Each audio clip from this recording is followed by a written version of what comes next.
Gita special रेसिपीजमध्ये आपल्या सगळ्यांचं मनपूर्वक स्वागत। तर मंडळी, आज मी तुम्हाला करून दाखवणार आहे रानभाजी पेवा। ही रानभाजी साधारण अशी दिसते। ही पेवा नावाची भाजी आहे। पेवा किंवा पेवगा असं म्हणतात आणि ही त्याची कोवळी अशी पानं आहेत जी भाजीसाठी वापरली जातात। याची भाजी छान होते।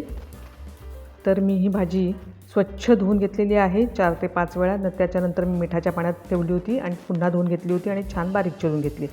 आता आपण ही भाजी फोडणीला घालणार आहोत। तर तेल तापवलेलं आहे, त्याच्यामध्ये मी भरपूर लसूण सोलून घातलेला आहे, मिरची घातलेली आहे हिरवी आणि हिंग अर्धा चमचा घातलेला आहे। याच्यामध्ये आता घालणार आहे कांदा। साधारण एक मोठा कांदा मी इथं बारीक चिरून घेतला होता आणि तो आता याच्यामध्ये घालणार आहे। लसूण छान लाल झाल्यानंतरच आपण कांदा घालणार आहोत। तुम्हाला तर माहितीच आहे की रानभाज्या किती छान पौष्टिक असतात आणि पावसाळ्यामध्ये येणाऱ्या या रानभाज्या आपण खाल्ल्याच पाहिजेत। मी याआधीही खूप रानभाज्यांचे व्हिडिओ शेअर केलेले आहेत। मला जशी नवीन भाजी मिळेल तशी मी तिची रेसिपी करून शेअर करत असते। आता आपण भाजी घालून घेणार आहोत। कांदा छान अगदी मऊ परतून झालेला आहे आणि त्याच्यानंतर मी भाजी घातलेली आहे। भाजी छान परतून घेऊया। तुम्हाला आवडत असेल तर याच्यामध्ये तुम्ही चण्याची डाळ रात्री भिजत घालून तीही घालू शकता। मी ही भाजी आता नुसती केलेली आहे, चणा डाळ वगैरे काही घातलेलं नाही।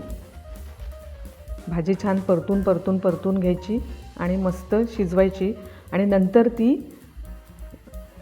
झाकण ठेवून त्याच्यावरती पाणी ठेवायचं आणि वाफेवर 1-2 ते 3 वेळा शिजवून घ्यायचं। मला तुम्हाला हे दाखवायला व्हिडिओ करता आला नाही, त्याच्यामुळे मी आता ते तसं दाखवलेलं नाही, पण मी तुम्हाला सांगते की त्याप्रमाणे ती छान 2 ते 3 वेळा झाकण ठेवून वाफून शिजवून घ्यायची। भाजी आता छान शिजलेली आहे। आता याच्यामध्ये घालणार आहे मी ओलं खोबरं। ओलं खोबरं घालून ही भाजी छान परतून घ्यायची की आपली पेवाची रानभाजी तयार झालेली आहे। ही भाजी तुम्ही मस्त गरमागरम नाचणीची भाकरी, ज्वारीची भाकरी, तांदळाची भाकरी कशाबरोबर खाऊ शकता। अतिशय टेस्टी चव आहे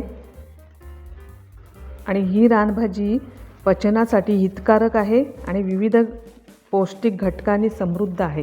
त्याच्यामुळे तुम्हाला जर ही मिळाली तर तुम्ही नक्की ही आहारात हिचा समावेश करा। मंडळी, रेसिपी आवडली असेल तर चॅनेलला सबस्क्राईब नक्की करा।